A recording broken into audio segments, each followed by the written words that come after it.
veíamos un poquito el evento de jóvenes por la mañana, pude escuchar algo que realmente estoy súper de acuerdo con eso, y es que parece ser que de alguna manera Dios está de moda, o hablar de Dios es tendencia. Tenemos muchas personas influyentes en el ámbito de la comunicación que de repente están hablando de Dios. Parece que ya no da tanta vergüenza, parece que el tema es culturalmente aceptado en algunos círculos, pero eso es tanto una bendición como un riesgo, porque al mismo tiempo que parece ser algo que todo el mundo tolera y acepta, puede ser que pensemos que es un cristianismo comercial, que es un cristianismo para un tiempo, que es algo que tomo por una temporada de mi vida para sentirme bien.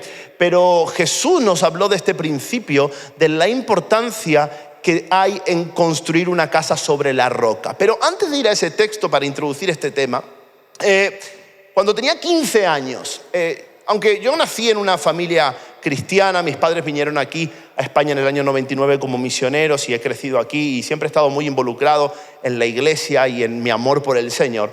A los 15 años yo tuve un encuentro fuerte con el Señor. Después de un evento donde fuimos toda la iglesia a apartarnos para buscar al Señor, realmente Dios habló a mi corazón, yo tomé decisiones ese día y yo le dije al Señor que quería servirle. Yo puedo recordarme en un altar llorando y diciéndole: Señor, a partir de ahora quiero que sepas que mi vida será tuya. Y desde hace 21 años de esto y ese ha sido mi único anhelo desde aquel día. Y hay un versículo en la Biblia que se convirtió en mi versículo favorito cuando yo tenía 15 años. Quizás porque en ese momento se me asemejaba mucho a lo que un superhéroe parece ser. Pero durante muchos años ese versículo me acompañó y lo puse como algo vital en mi vida. Ese versículo está en el libro de Jeremías capítulo 15, versículo 19. Estaba pensando en este tema y no podía evitar recordar este pasaje que me ha acompañado tantos años y me ha hecho tanto bien. Porque Jeremías 15, 19 y 20, el Señor le dice a Jeremías: si te convirtieres, yo te restauraré y delante de mí estarás. Y si entresacares lo precioso de lo vil, serás como mi boca. Así que conviértanse ellos a ti y tú no te conviertas a ellos. Y fíjate lo que dice ahora: y te pondré en este pueblo por muro fortificado de bronce y pelearán contra ti, pero no vencerán, porque yo estoy contigo para guardarte y para defenderte, dice el Señor. Y te pondré. Wow, yo me cogí a este versículo. Yo soy un muro fortificado de bronce. Yo voy a permanecer firme. Yo sabía lo que era pertenecer a una familia cristiana, seguir a Jesús, pero en ese momento dije: mi anhelo es que nada me mueva de esto. Y lo que creo que el Señor quiere llevarte es a que puedas afirmar tanto tu vida en Cristo que nada te mueva. Que nada te mueva. Por eso Jesús dijo en Mateo capítulo 7 que cualquiera que oye las palabras del Señor y las hace, el que pone en práctica su palabra, el que vive como un discípulo de Jesús, es comparable, semejante a un hombre que edificó su casa sobre la roca. De manera que cuando vinieron las tormentas, los vientos, su casa no cae. La vida del que ha decidido aplicar la palabra, vivir la vida cristiana, el que ha decidido experimentar a Dios de manera sobrenatural, es como la de un hombre que pone su casa sobre la roca. Tú estás llamado a ser una persona que está firme, que no está inestable. ¿Has visto que a veces emocionalmente cualquier cosa nos sacude?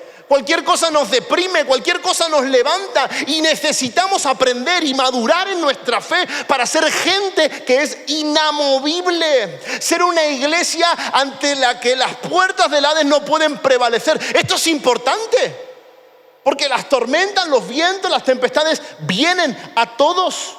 El sol sale sobre justos y sobre injustos. No se trata de decir: bueno, no sé por qué si soy bueno me pasan cosas malas. Esa pregunta es muy básica. Si maduras en tu fe, entiendes que de lo que se trata la vida cristiana es de estar fundamentados en la roca que es Cristo Jesús.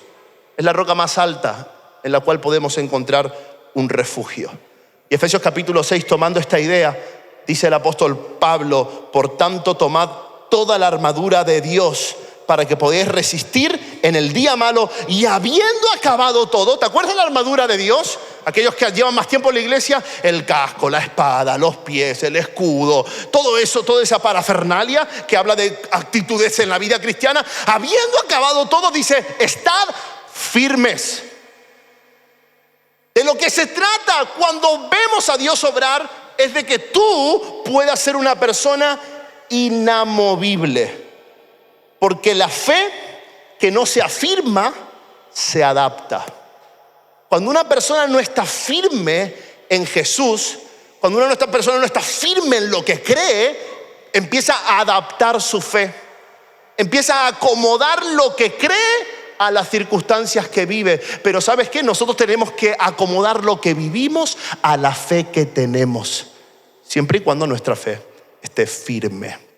Y seamos gente inamovible. Para hablar de este tema, vamos a explorar en las próximas semanas la vida de un personaje de la Biblia que seguro conoces. Porque este personaje es Daniel. Así que si tienes tu Biblia, te voy a invitar a acompañarme al libro de Daniel, del versículo 1 al versículo 6. Lo tenemos aquí. Dice, en el año tercero del reinado de Joacim, rey de Judá, vino Nabucodonosor, rey de Babilonia, a Jerusalén y la sitió.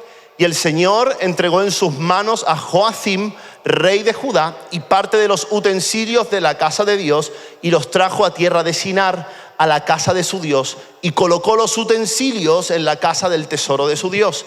Y dijo el rey a Aspenaz, jefe de sus eunucos, que trajese de los hijos de Israel, del linaje real de los príncipes, a muchachos en quienes no hubiese tacha alguna, de buen parecer, enseñados en toda sabiduría, sabios en ciencia y de buen entendimiento, e idóneos para estar en el palacio del rey, y que les enseñase las letras y la lengua de los caldeos. Y les señaló el rey ración para cada día de la provisión de la comida del rey y del vino que él bebía, y que los criase 3 años, para que al fin de ellos se presentasen delante del rey. Entre estos estaban Daniel, Ananías, Misael y Azarías de los hijos de Judá. A estos el jefe de los eunucos puso nombres. Puso a Daniel Belsasar, a Ananías Sadrach, a Misael Mesac y a Azarías Abednego.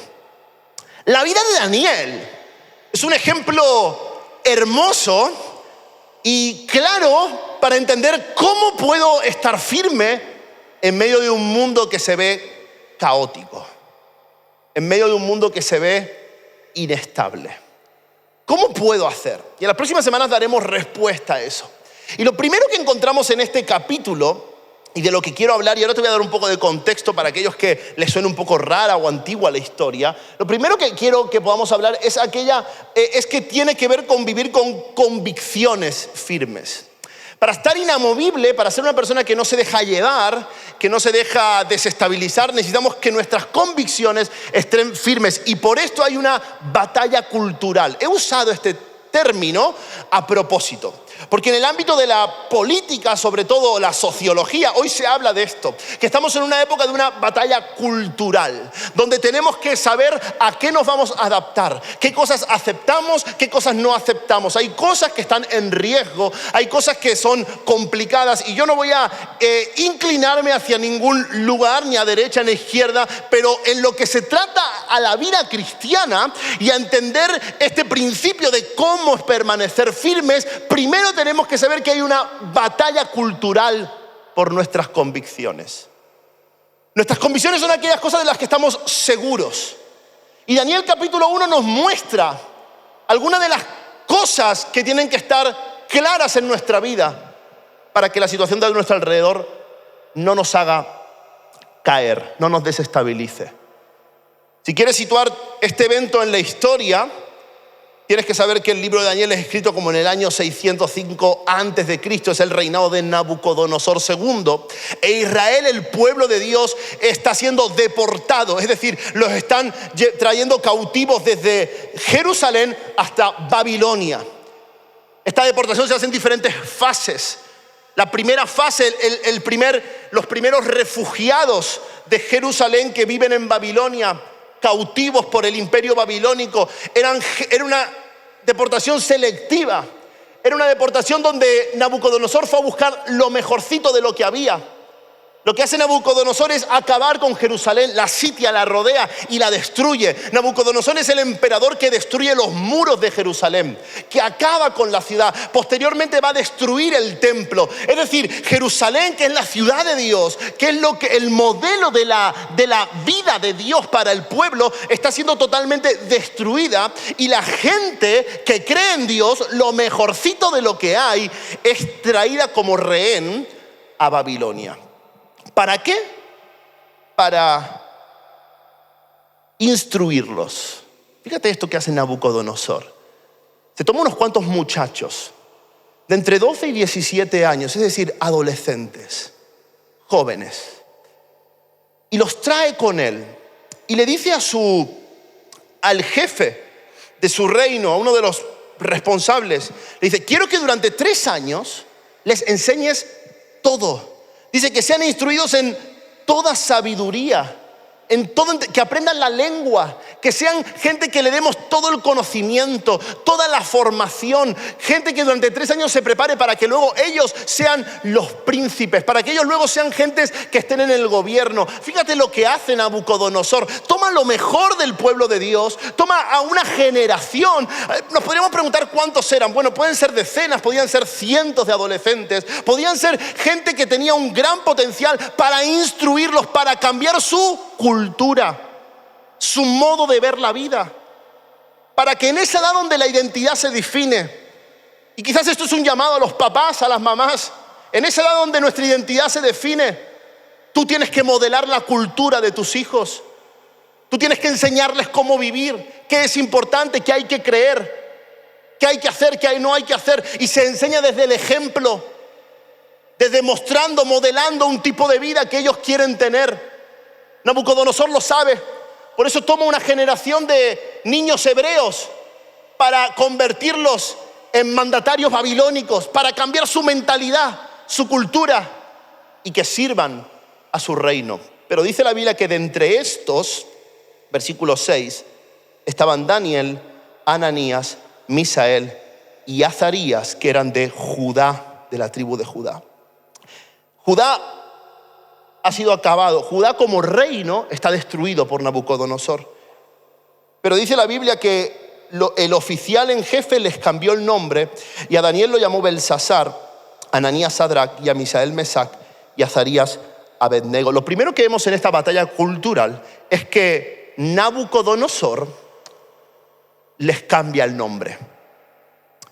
Y el primer aspecto que quiero remarcar hoy, para poder ser gente con convicciones firmes, que las situaciones que nos acontecen, el mundo que nos rodea no nos desestabilice, no nos haga desmoronar, es que necesitamos que nuestra identidad esté bien definida.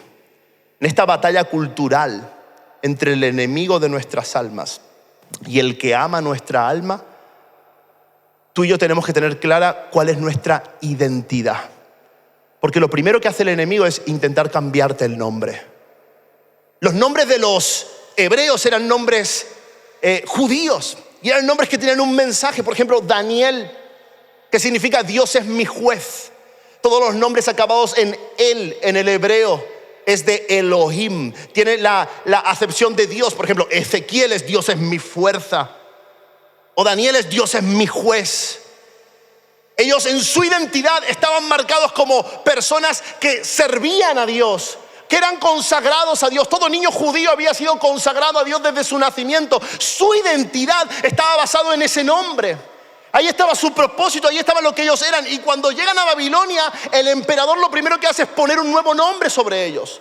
Y sobre Daniel, por ejemplo, pone Belsasar, que es que Bel proteja al rey. Bel es un dios pagano. Lo que intenta hacer Nabucodonosor es tomar a estos muchachos para que cambie su identidad y puedan comenzar a servir al rey. Y esto que pasó en Babilonia sigue pasando a día de hoy. No hay nada que desestabilice más una familia, una iglesia, una sociedad que una identidad que no está bien definida. Si algo necesitas aprender para ser alguien inamovible, es decir yo sé quién soy. Necesitamos gente que tome su lugar, gente que entienda su rol, que entienda cuál es su identidad, y desde esa convicción de que sé quién soy, entonces puedo vivir de la manera en la que fui diseñado a vivir.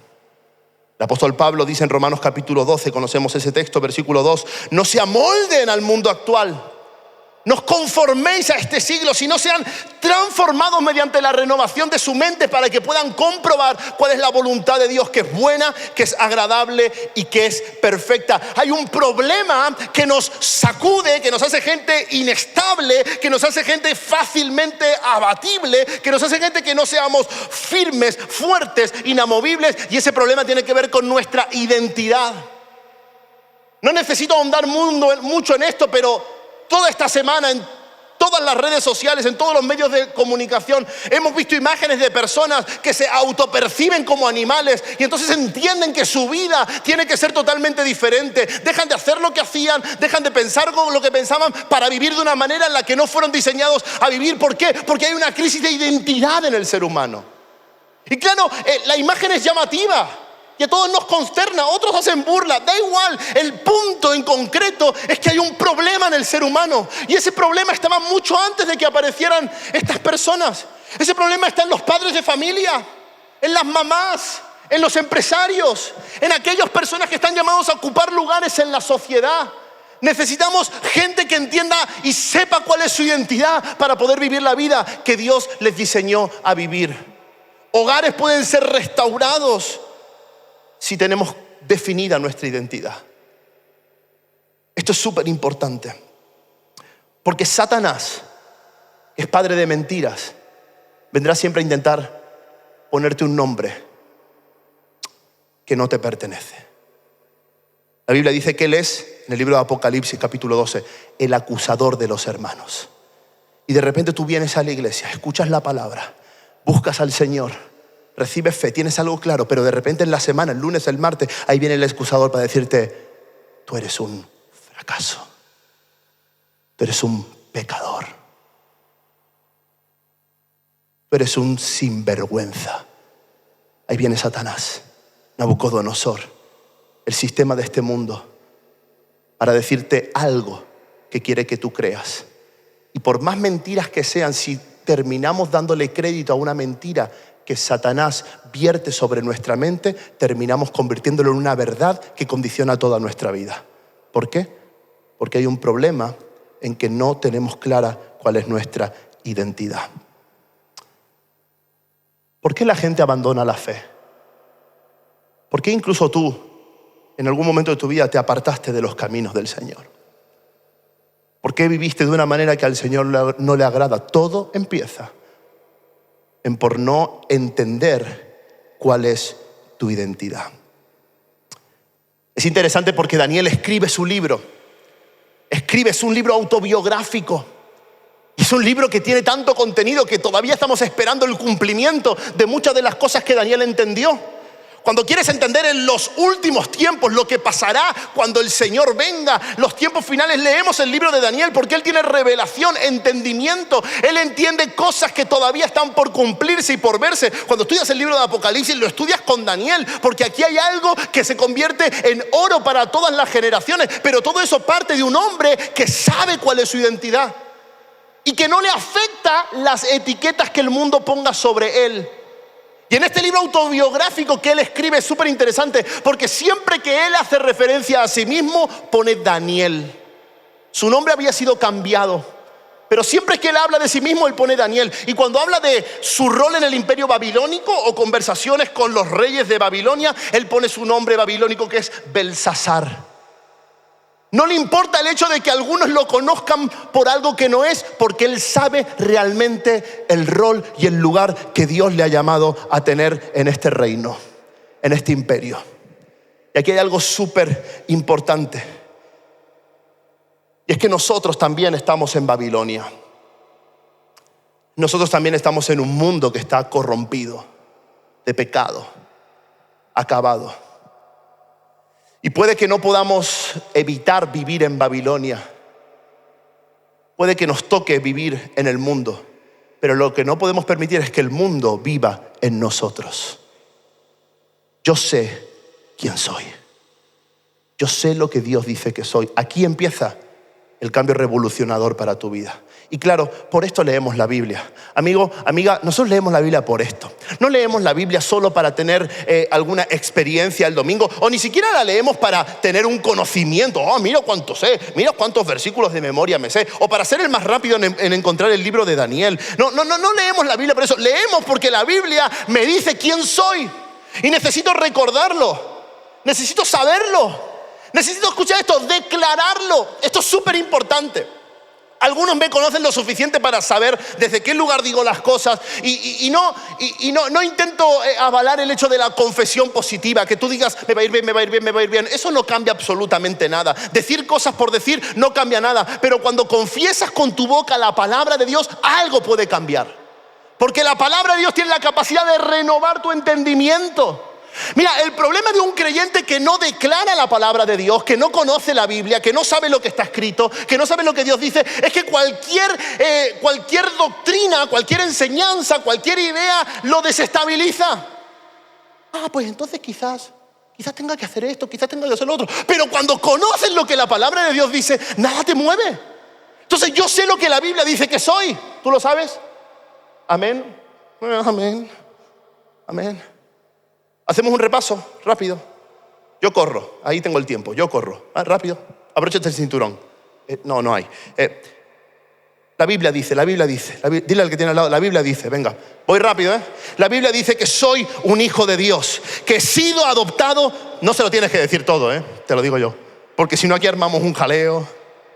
La Biblia dice que yo soy un hijo de Dios, que he sido adoptado por el Padre, que soy parte del pueblo escogido por Dios, linaje escogido, real sacerdocio, nación santa. La Biblia también dice que yo he sido perdonado de todos mis pecados y que soy libre de condenación. Dice la Biblia que yo he sido rescatado del dominio de las tinieblas y que ahora soy una nueva creación. La Biblia dice que yo he muerto al pecado y ahora puedo vivir para la justicia y que Cristo vive en mí, que ya no vivo yo. También la Biblia dice que soy más que vencedor y que he sido sentado en lugares celestiales juntamente con Cristo. Y además, como si fuera poco, ahora soy templo del Espíritu Santo y soy hechura de Dios para hacer buenas obras y caminar una vida que Él me ha preparado para vivir. He sido escogido antes de la fundación del mundo y ahora soy llamado para anunciar su luz admirable. También la Biblia dice que nada ni nadie me podrá separar del amor de Dios que es en Cristo Jesús, Señor nuestro. Ni lo alto, ni lo presente, ni lo pasado, ni lo porvenir, ni lo profundo, ni principados, ni potestades nos podrán separar del amor que es en Cristo Jesús. Y la Biblia también dice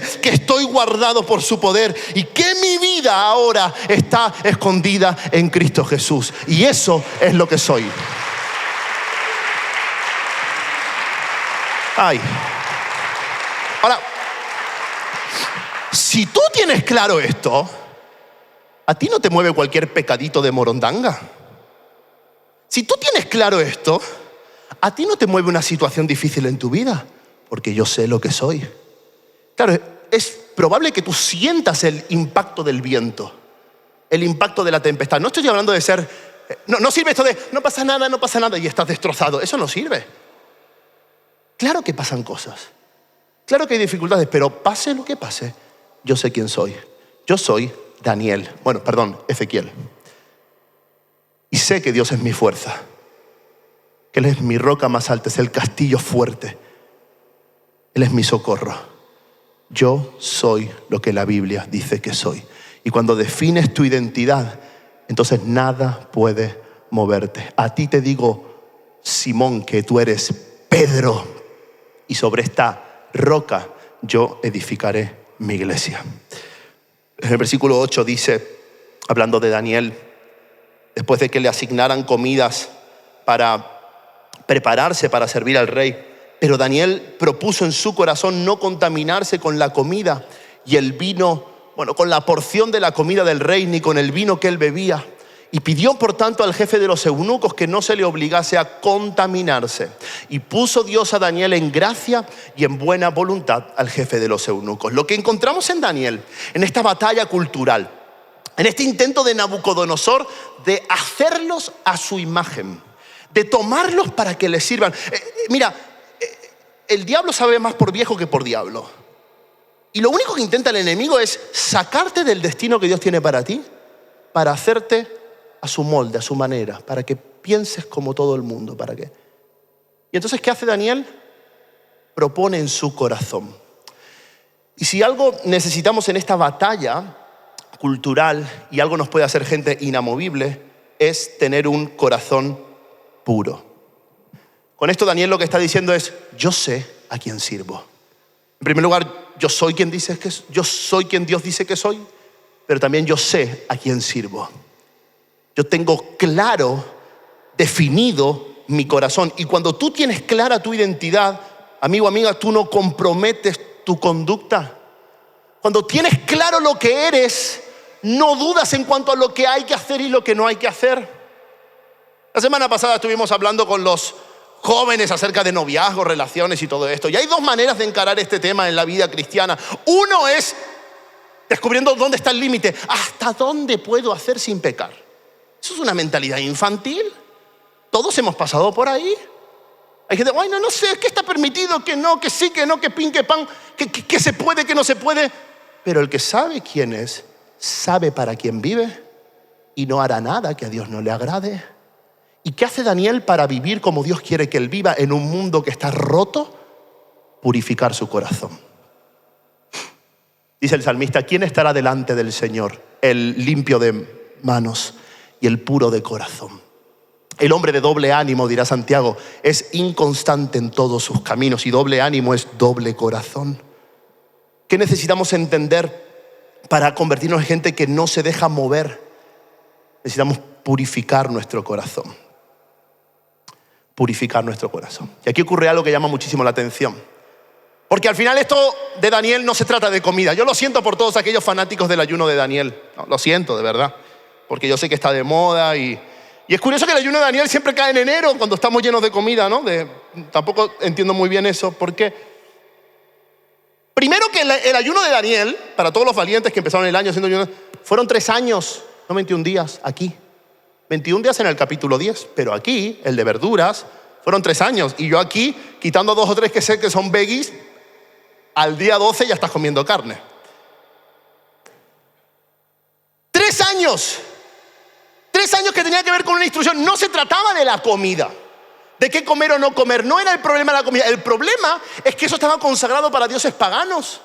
El problema era vivir como todo el mundo. Y lo que Daniel está haciendo con la selección de comida que él hace es actuar basado en sus convicciones. Lo que él dice es: yo no puedo comer nada que no haya sido consagrado a mi Dios, nada que esté dedicado a otros dioses. No puedo hacer nada que a Dios no le agrade, porque sabes que puedo estar en Babilonia e incluso puedo trabajar para Nabucodonosor, pero yo sirvo al Rey de Reyes y Señor de Señores. Y aquí hay un punto súper importante. Porque tú seguirás en Babilonia y lo mismo trabajas para Nabucodonosor, que quizás es el próximo apodo que le pones a tu jefe. Lo mismo, estás en un mundo roto, caído, y tienes que estar ahí. Y tienes que cumplir tu rol. Incluso tienes que ser instruido en ello. No vamos a ir a ello. Debemos profesionalizarnos, estudiar, trabajar, prepararnos, adquirir conocimiento, sabiduría, inteligencia. Debemos eso, pero sin perder de vista que todo lo que hacemos, lo hacemos de corazón, como para el Señor y no como para los hombres. Da igual si trabajas en la obra, en una carpintería, en una oficina, detrás de un ordenador, en remoto, en tu casa, en tu propio negocio, en lo que sea lo que sea que hagas, hazlo sabiendo que sirves al Señor. Consagra tu trabajo para el Señor, porque allí es el lugar donde necesitamos que la luz brille. ¿Y cómo hace esto Daniel? Proponiendo en su corazón. Me gusta esto. Proponer en su corazón. Él toma una decisión desde un corazón puro. Y muchos creyentes se dejan mover porque antes no han resuelto cosas en su corazón. Esto tiene que ver con una resolución del corazón, con decidir de forma anticipada cosas ante las que me puedo ver tentado. Desde antes de que las cosas pasen, ya hay una resolución en el corazón. Y la resolución de Daniel es: yo no voy a comer nada que esté consagrado a otros dioses. La clave para permanecer firme es que antes haya resoluciones en tu corazón. Que tú ya sepas de antemano cosas a las que no vas a acudir. Cosas ante las que no vas a ceder. Porque si cambiamos nuestras convicciones por conveniencia, si cambiamos nuestras convicciones porque en ese momento nos viene bien, entonces vamos a perder el fundamento sobre el que está basado nuestra identidad, que es Cristo. No puedes cambiar tus convicciones porque en ese momento te convenga. Entonces, si tú has decidido en tu corazón no participar de ciertas cosas, ya de antemano tú vas a saber qué propuestas no aceptar.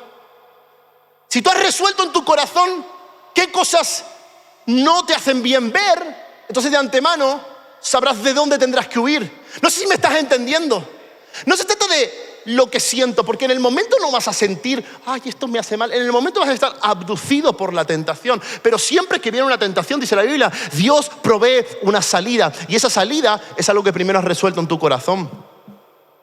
No hay manera de estar firme en el Señor si primero no has hecho resoluciones en tu corazón. Propuso en su corazón: de esto nadie me va a mover. ¿Vale, Nabucodonosor? Yo te sirvo, yo me preparo, yo estudio, yo trabajo, yo hago todo y lo voy a hacer mejor que nadie. Pero ¿sabes qué? Yo no me dejo contaminar. Yo no me dejo contaminar. Y la pregunta para cada uno de nosotros es: ¿cuál es la comida de Babilonia hoy? ¿Qué es lo que el mundo me ofrece que me contamina? Y contamina mi corazón. Y se convierte en una mancha. ¿Qué estoy consumiendo que me contamina? De eso es lo que hay que ayunar. Eso es a lo que hay que renunciar. No es comer legumbres y verduras todo el día, que si las comes, genial, te va a hacer bien a tu organismo. Pero lo que contamina el corazón no es lo que entra por la boca, es lo que ya está dentro. Entonces, desde tu corazón tú deberías decir: tengo que tomar una decisión. Estas son decisiones que uno toma en la fe, en Cristo. De entender que esto no lo permito más. Y muchos de nosotros, para estar firmes cuando la tormenta venga, tenemos que resolver en nuestro corazón asuntos que llevan ahí demasiado tiempo. Tenemos que dejar de comer aquello que nos hace daño. A veces la comida del mundo es un pensamiento, es una mentalidad. Esto ha pasado en siglos, en generaciones, en muchas culturas. Porque aquello que crees en tu mente puede afectar absolutamente toda tu vida. Cuando el hombre piensa algo, permite que un pensamiento entre en su corazón. Esto, hace unos meses, tenemos que volver. ¿Dónde está David? David está ahí, ¿no? Me está regañando David porque no volvemos, pero hace unos meses estábamos yendo con David al gimnasio muy tempranito, por la mañana, hasta que me abandonó. Lo estoy haciendo, te estoy dejando en evidencia, lo siento. Luego te invito a comer. Y estábamos allí muy temprano, muy temprano. Antes de las 6 de la mañana estábamos allí haciendo ejercicio, y alucinando, porque veíamos la gente que llegaba, que a esa hora solo llega gente que después tiene que ir a trabajar. Hay una hora en la que el gimnasio se pone complicado, porque hay mucha tontería, mucho tal. Entonces, bueno, intentamos evitar esa hora y fuimos a esa hora. Y era increíble ver personas adultas, padres de familia, gente que en teoría ya están en la vida, tal, como que tienen responsabilidades, escuchar las conversaciones, las cosas de las que se hablaban. Me recordaba a lo que hablaban los chicos jóvenes de 12, 13 años. De repente el hombre adulto que ya tiene responsabilidades quiere las mismas cosas que quiere un muchacho de 15, de 12. Pasa con hombres, pasa con mujeres. De repente hay algo que consumimos, que comemos, que el mundo nos ofrece, que nos distorsiona. Y eso termina quebrando nuestra identidad. Porque de repente el padre de familia, hombre responsable de un hogar, lo único que quiere es juntarse a tomar birras con sus amigos, sin que esté mal juntarte con tus amigos. Pero ¿qué hay en tu corazón? Jesús mismo lo dijo en Marcos capítulo 7. Porque lo que del hombre sale, eso contamina al hombre, porque de dentro del corazón de los hombres salen los malos pensamientos, los adulterios, las fornicaciones, los homicidios, los hurtos, las avaricias, las maldades, el engaño, la lascivia, la envidia, la maledicencia, la soberbia, la insensatez, y todas estas maldades de dentro salen. ¿Has escuchado a esa gente que dice, ay, es que vivo en un entorno muy difícil? Es que en mi familia nadie me apoya. Es que en mi trabajo son todos unos no sé qué. ¿Has escuchado ese tipo de gente? Pero Jesús, palabras de Jesús, letras rojas de la Biblia, dice, todo lo que te contamina ya está ahí dentro. Sale de dentro. Nadie lo mete. El problema no está afuera. El problema está en el corazón. Hay otro tipo de cristiano que dice, ay, no sé qué me pasó, caí en pecado. A mí siempre me ha hecho mucha gracia esta frase. Es como que de repente vas andando y decís, ay, te amo Jesús. Ay, caí en pecado. Ay, caí en pecado. No existe cosa como eso. Si tú caes en pecado es porque has ido cediendo en tus convicciones, has permitido cosas, has participado en cosas, has dado lugar, has tomado una manera de pensar, has dejado que una manera de pensar del mundo modele tu conducta. El problema no está en que has tropezado, porque de eso el Señor puede levantarte. El problema está en tu corazón, y el remedio es un corazón puro. Y como eso es imposible para nosotros, como no podemos limpiar el corazón del hombre, como no hay bueno ni aun uno, no hay nadie que entienda a Dios, no hay nadie que busque a Dios. Dios dijo, ahora yo les daré un nuevo corazón, para que me amen, para que me sigan, para que su iniquidad, sus pecados sean borrados. Yo les daré un nuevo corazón, será tierno, será blando, será enseñable y será blanco, limpio, purificado por mi sangre, un corazón para amarme, para servirme. Y quiero decir esto, nuestra ciudad necesita gente en Babilonia, gente sirviendo a Nabucodonosor, trabajando para el reino, instruyéndose, preparándose en todo asunto de sabiduría, inteligencia, pero con un corazón puro y consagrado al Señor. Un nuevo corazón. Terminamos con esto. Lo que dice en los siguientes versículos, voy un poco hacia adelante, versículos 17. A estos 4 muchachos Dios les dio conocimiento e inteligencia en todas las letras y ciencias, y Daniel tuvo entendimiento en toda visión y sueños, y no fueron hallados entre ellos otros como Daniel, Ananías, Misael y Azarías. Versículo 20, porque en todo asunto de sabiduría e inteligencia que el rey les consultó, les halló 10 veces mejores que todos los magos y astrólogos que habían en su reino. 4 muchachos, de entre todos los que habían sido raptados, que tenían clara su identidad, que le pusieron un nuevo nombre, pero ellos sabían a quién servían. No se contaminaron. Y durante, ¿cuánto tiempo? 3 años. Un proceso. Amigo, esto no es de la noche a la mañana. Esto no es que sientas algo en el culto, ay, voy a purificar mi corazón, listo, se acabó, ora por mí, se acabó. No. Es un proceso. Mira la Biblia. El apóstol Pablo se convierte, cae de camino a Damasco, pero luego se va 3 años al desierto. Es decir, hay un proceso de formación. Hay un proceso donde tu carácter tiene que ser probado, donde esa fe tiene que ver si está bien fundamentada. No es algo que ocurre de pim pam pum. Es algo que necesitamos que tome tiempo. 3 años. 3 años sin contaminarse, sin participar de la comida de Nabucodonosor, dando su ración al jefe del palacio real. Y luego a los 3 años, cuando llegó el día de la prueba, el examen, el rey les consultó y les empezó a preguntar cosas. Y dice la Biblia, esto es increíble, que no fueron hallados entre todos ellos otros como Daniel, Ananías, Misael y Azarías, porque en todo asunto de sabiduría e inteligencia los halló 10 veces mejor que el resto de todos los magos y astrólogos que había en su reino. Lo que descubrieron estos 4 muchachos es cuando defines tu identidad y purificas tu corazón, Dios te respalda. Hay un respaldo divino y Dios les dio. Ahí dice, ellos honraron a Dios y Dios los honró a ellos. 10 veces mejores. Puedes llevártelo, Juanse. 10 veces mejores en todo asunto. En todo asunto. Esto es súper importante. Dios te puede hacer 10 veces mejor. El respaldo divino tiene que ver con ser diferente, con hacer la diferencia en un mundo caído, en un mundo roto. Tú y yo estamos llamados y nuestra identidad tiene que estar clara y nuestro corazón comprometido para que Dios pueda hacernos mejores. Porque a veces los cristianos somos diferentes, pero diferentes como raros, ¿no? Diferente raro, ¿no? Y no está mal a veces ser diferente raro. Pero ¿sabes qué? Dios quiere que seamos diferentes y mejor. Diferente y mejor. Porque soy más que vencedor. Porque mayor es el que está en mí que el que está en el mundo. Y lo que Daniel y sus amigos saben es, yo sé quién soy, yo sé a quién sirvo y por último lugar, yo sé quién está conmigo.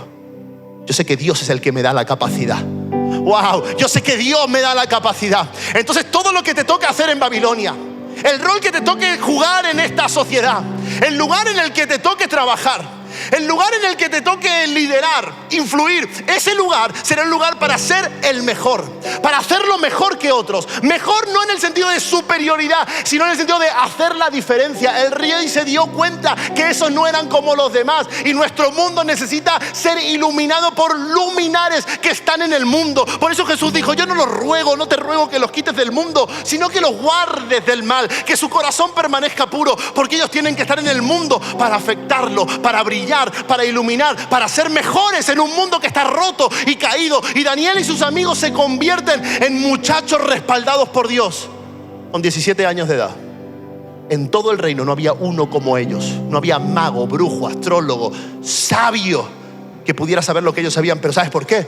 Porque Dios se lo dio. No es porque estudiaron mucho, que seguro que lo hicieron. No es porque eran más habilidosos que el resto, es porque Dios se lo dio. Amigo, Dios respalda a los suyos. Dios honra a aquellos que le sirven. Dios es fiel con los que se comprometen. Algunos han pensado esto de que no sé si Dios lo tendrá en cuenta. Dios lo tiene en cuenta. Dios se lo dio y fueron hallados 10 veces mejores. Lo que Dios puede hacer con una persona que se consagra a Él es inaudito. No se puede imaginar. Cosas que ojo no vio, que oído no oyó, que no han llegado al corazón, a la imaginación del hombre, son las que Dios ha preparado para aquellos que le aman. Y cuando hablamos de ser inamovibles, hablamos de esto, de vivir nuestra vida con respaldo divino. Es saber que ahora Dios está conmigo. ¿Cómo puede cambiar tu vida si sabes que cada día Dios está contigo? Yo sé que de boca lo sabemos, de boquilla lo sabemos, ¿no? Dios está conmigo, Dios te bendiga, Dios te bendiga. Pero hablo de verdad. Que estás en cualquier lugar y tú dices, Dios está aquí. No puedo ignorarlo. No puedo hacer como que esto no es verdad. Dios está conmigo. Dios está conmigo. Dios me respalda. Puedo orar, puedo hablar. Puedo hacer porque Dios está conmigo. Y luego veremos lo que pasa con estos muchachos a los que el Señor respalda. Pero en esta tarde es una tarde para que tú puedas afirmar tu identidad en lo que Dios dice que eres. Yo sé que el mundo ha puesto etiquetas sobre ti. Yo sé que el diablo te recuerda tus errores y te condena por ellos. Pero Dios conoce tus errores y los perdona a cada uno de ellos por el sacrificio de su Hijo Jesucristo, para que ahora seas una nueva creación, para darte un nuevo corazón y para que veas su respaldo, para que veas su respaldo, para hacerte mejor. La vida cristiana no va de ser mejor que los demás, pero cualquier persona que camina con Dios, eso no pasa inadvertido por las personas que le rodean. El Rey vio en ellos algo que no había en ningún otro hombre. Y oro al Señor para que en el lugar donde tú estés, la gente vea algo que no se ha visto en toda la ciudad. Una fe que no se conoce, un saber estar, un comportamiento, una conducta, una manera de hablar, una manera de hacer negocios, una manera de vivir, una manera de trabajar, de servir, que no se ha visto. Que la gente diga, pero ¿de dónde has salido tú? Es que tú no sabes, yo estoy aquí, tú me ves a mí, pero Dios está conmigo. Señor, yo te doy gracias. Te doy gracias porque tú nos has llamado, porque somos tuyos, Señor. Somos tuyos. Somos real sacerdocio. Una nación santa, Señor. Gracias, Señor, por comprarnos por precio. Gracias por perdonar nuestro pecado. Gracias porque aunque a veces parece ser que estamos en medio de un mundo caído,